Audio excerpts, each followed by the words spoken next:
Hey everyone, Gage Ryan here. We got an Edison deck on the docket today, and of course, you already know, it's Gravekeepers. I knew that whenever I wanted to start playing an Edison format seriously, I knew that Keepers were something I wanted to try out and pretty quickly. And I messed around with Frog Monarchs and some other decks, but eventually I wanted to get serious and I landed on Keepers.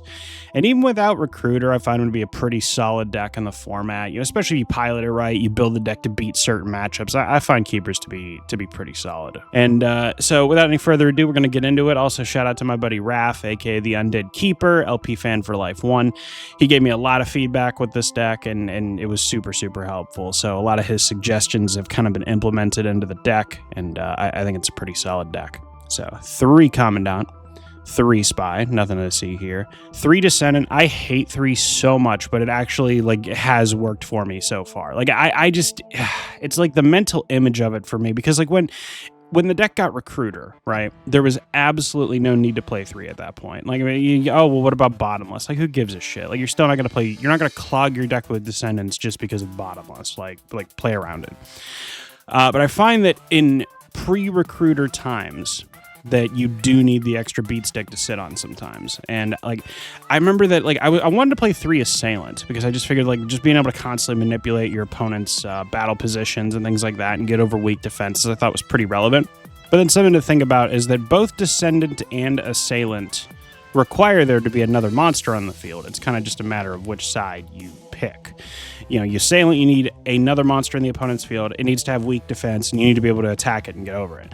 Whereas with Descendant, it's more, all you need to do is have another Gravekeeper monster on the field, and you're in business. So it was really tough, back and forth to kind of get me to put 3 into the deck. But so far, it's working. I reserve the right to go back to 2, but so far for now, 3 is the number to go to. 2 Assailant, just 2, kind of a happy medium, but really solid, gets over a ton of stuff, you know, even random stuff you don't expect. I mean, it's a good out to Cyber Dragon, which is annoying, that kind of stuff. You get the 1 Spear Soldier, very interesting card, Spear Soldier, in a format where everything is set, where every deck sets monsters. They set multiple monsters most times. I mean, the image of seeing 2 to 3 face down monsters on the board is not unheard of in this format. And I just Spear Soldier, especially the Rykos or other things that they set that maybe aren't as good. You get 1400 into a Sangan before they get the search. Just pretty solid card, and can help get damage done, which GKs, notoriously are not a high damage deck. That's why a lot of people have tried the Gougatron Dragon engine, and that's why in redo formats people try the Skill Drain Malefic version, which I love. And then the 1 Sangan, it's just always been almost staple to me. There's really no justification to not play it, in my opinion. It's Search a Spy. It's Search a Spy. Period, point blank, end of discussion, exclamation point, get the fuck out of here. It's Search a Spy. So, you gotta have it. On to the spells, Triple Valley. Obvious. 3 Royal Tributes. Oh, man. This card against pretty much everything that's not heroes that play 7 monsters or something, this card's probably going to just blow them out of the water. I don't care about putting values in the graveyard. I will happily get the Shura out of your hand to get the value in the grave, because Necro Valley on the field doesn't care. So, Trib, really solid. 3 books. I love book. I mean, just if I open Spy and 2 books, I'm just how the hell could I possibly lose this game? It's just one of those things, man. I mean, it's not a Gravekeeper support card, but it sure feels like it sometimes. I mean, especially when you play, a potentially Assailant, if it can't get past someone for whatever, you can't switch it to defense immediately, or they get the Assailant off the field before you can make the play.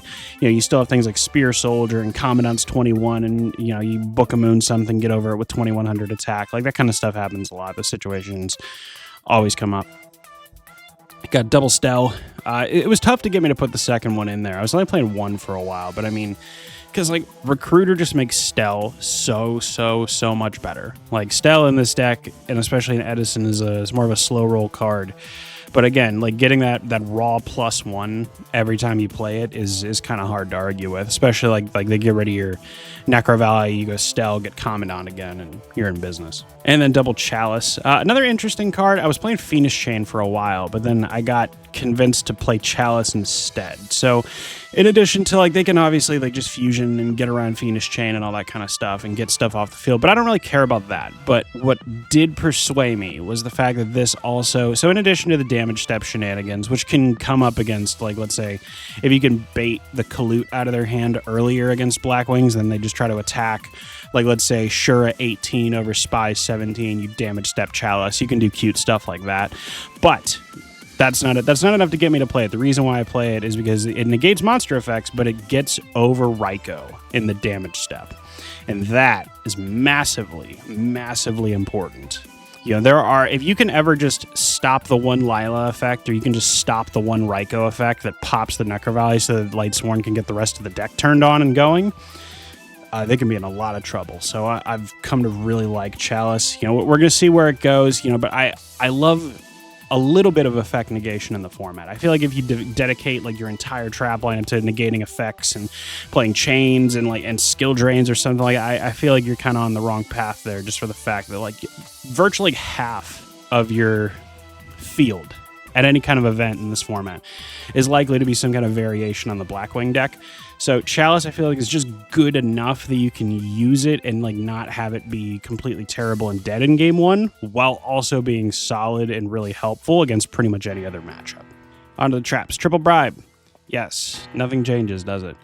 Anybody that's seen the channel before, they know how much I love this card. And, you know, again, shout out to my buddy Raph, who loves this card too. I was only playing 2 for a little bit, not because I thought the card was less good, but because it was a 40-card GK list as opposed to 42 or 43 like I normally like. But there's no duality, there's no recruiter, there's nothing like that in this format. So 42 cards is a little, like, it can hinder you a little more than the search turn after turn deck that GKs kind of became post-recruiter. You know, post Storm of Ragnarok. So for a while, it was easier to play 2 ofs and just kind of draw cards sometimes and not see them other times. But then, like, I started getting blown out by heavy storms and things like that a little more often. So the 3rd Bribe goes in, and Bribe is just so fantastic. I mean, just wins you games constantly. It really is one of those cards Dark Bribe is a card that will call out bad players, because bad players that play Bribe will lose the game for them. But like good players that know how to play Dark Bribe, it will often win the game for them. It's like a Yu-Gi-Oh! Litmus test in card form, I find. But this card gets past Heavy Storm, which Starlight Road also does too. But this card gets past MST, gets past Cold Wave, gets past Trunade, gets past all of those big cards. And there's just no reason to not at least play 2. If you want to play 2, I don't really care, but I like 3. To pair with that, 2 Starlight Roads. This probably seems extreme, but the Starlight Roads are not just for Heavy Storm. Most decks in the format are playing Mirror Force, Torrential, Icarus Attack if you're playing Blackwings. I believe Lightning Vortex was a top 10 played card at like the World Championships for Edison this past year. So there's a ton of ways that this card gets utility, and it's really funny whenever you do it like a Judgment Dragon or something. So there's a lot of ways. And then also what I love to do is I will just aggressively play into back row if I have a Starlight down. So it's one of those things like you flip Spy, get Descendant, summon Assailant. You already got 67 on board there. They Torrential, you Starlight, game. You know, and if they Deprison or Mirror Force, you Bribe it. Double Bottomless. There's not much to explain there. Hurts the hell out of Blackwings. It's also really good against like GBs and stuff like that. Double Deprison, I like 2. Part of me wants to play 3 because like it's just so good against like Makita Fortress and all that other annoying shit. But again, space, so just 2. Double Oppression, yep, playing them in the main deck, man. It has only, in all the testing that I've had with GKs and Oppression in this format, all the games I've played, it has bit me a total of 1 time. And that was against the Gemini Hero deck that I was mentioning earlier, so we were already kind of up shit's creek without a paddle. But yeah, I love Oppression. Like, if you guys aren't a huge fan of it in the main deck, you want to side deck it, I get it, but I like the card a lot. Mirror Force, obvious. Torrential, obvious. And God Says No, you just need it. It's too good. And like a lot of people think like, okay, so Triple Bribe, Double Starlight, and Solemn, like, isn't that a lot? Like, and it's like, but you don't specifically have these cards in there just for like Heavy Storm, let's say, right? Like if you have a Bribe and a Solemn, you can kind of allocate that Solemn Judgment's use to other things. So it depends. Extra deck, I'm not going to spend too much time. Chimera Tech, Stardust's obvious. It's not like you're really going to like play the 3rd Stardust or anything, but there's just so much space in here. Gaia Goyo, Brio, Black Rose, Arcanite, and Ancient Fairy Dragon, and then Absolute Zeros. I don't have a Super Poly in the side deck yet, but I keep going back and forth on the idea, so we'll see where that goes. A lot of times guys will leave up their Water Monster and their Stratos or something. It's like, thank you very much. I will be taking both of those and putting a 0 on my field. You mad as fuck. On to the side deck. You got 2 Sidras. These come in against pretty much everything. Like, there's really not there aren't a lot of matchups that you can point at and be like, wow, Cyber Dragon is terrible against that deck. Like, no, it's just 21 beater, puts pressure on the field. You don't have to commit your normal summon to it. You can Chimera Tech shit. Solid card. Grand Mole is awesome. I want a main deck. It's so bad, but it's just not quite good enough to throw in the main deck. And main deck space is extremely tight. But playing the Grand Mole game in games 2 and 3, when your opponent's deck may not be quite as fast because they're siding out certain pieces and putting in side deck cards. Like, Grand Mole is one of those cards that can kind of get lost in the shuffle. I was playing against a guy last night, and he eventually, I cleared his board. I had 1 monster in play, and as soon as he set a monster face down and passed, and I had Grand Mole in hand, I knew I won the game. So, good card. 1 Dyna, just 1. I like 2, and I go back and forth on whether the second Dyna's the Gravekeepers guard or not. So we'll see how that goes. But Dyna's such a good floodgate. It's so much better in Modern than it. I mean, that's why they banned it or whatever the hell, right? That's after I had pieced out a Modern format and said enough of this shit. Now they're banning all my barrier statues. So yeah, big old middle finger to you too, Konami. but yeah, with Dyna in this format though, is it's still solid, but it's just not quite what it would eventually end up becoming. But there are definitely times, I had one guy who I had my Dyna face down. He was scared to attack it because he thought it was a spy or a guard or something like that. And then eventually got to the point he made an Ab Zero and had something else, whatever. And I just flipped the Fossil Dyna. It's like, yes, sir, I will take that 1 for 1 all day and twice on Sunday. The Thunder King, I want to play more than 1, but again, space is so tight in the deck. It's just a good standalone monster. It stops searching. Y'all know what Thunder King does, but it's also sometimes you're siding out a card or 2, you side out a monster or 2, and your monster gets a little lower than you'd like, so Thunder King can help out in those situations. Guard, I explained, where it goes back and forth on me in the second Fossil Dyna. Dyna's definitely a much better floodgate. Guard is... I don't know if it's more versatile, but it can hit different things in ways that Dyna can't. And especially in how good this card would end up being in Exceed format and how good it would be getting over floating XYZs or shit like that. So it definitely has purpose later on down the line. I still got the 1 in here though because I do like it. It is just it's another name for Stell and that kind of thing. Double DeFi. Not much to explain it. I know a lot of GK players don't like macro and DeFi in the deck, and with or without Recruiter, I don't care. It's one of those things. The old Tyler Tabman phrase. It hinders you, but it destroys them. I totally abide by that philosophy with certain side deck cards or certain floodgates, because I don't have Skill Drain in here right now, but it's I can probably play under Skill Drain, and if I'm siding it in against your deck probably can't. 2 Power Filter, good against frogs. Stops Treeborn Frog and stuff like that because that gets around Necro Valley in this format. I'm sure there's a lot of other miscellaneous values that it has too against other stuff, but yeah, it's mainly in there for frogs. You got MST and Heavy in here, just on the side. I go back and forth kind of wanting an MST in the main, but it just kind of depends. If you go against Lightsworn or something like that, the MST is just dead, so on the side for now. Speaking of Lightsworn, 2 Light Imprisoning in here.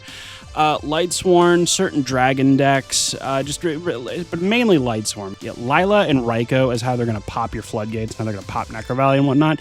And like I said, you got 3 Bribe, you got 2 Starlight for Heavy Storm, and Solemn Judgment to stop random play. So if you have that 1 Light Imprisoning that can just kind of skill drain the field for them, they can be in a lot of trouble. And especially if you have Light Imprisoning and Necro Valley, how did you lose that game?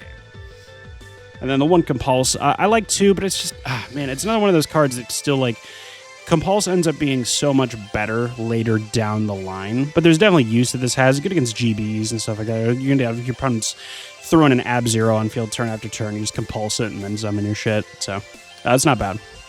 But yeah, that's the deck, you guys. I'm pretty much strictly just an Edison and Redo player these days, but I really like this list of keepers. I really like Spear Soldier and, the 3 Bribes, Oppressions, Chalice, all these different cards you don't typically see in the deck, but I think they work out very well. So please let me know what you think. Give me all your thoughts on this deck, and I'll update it maybe a little later on down the line. So thank you guys for watching, and Take care.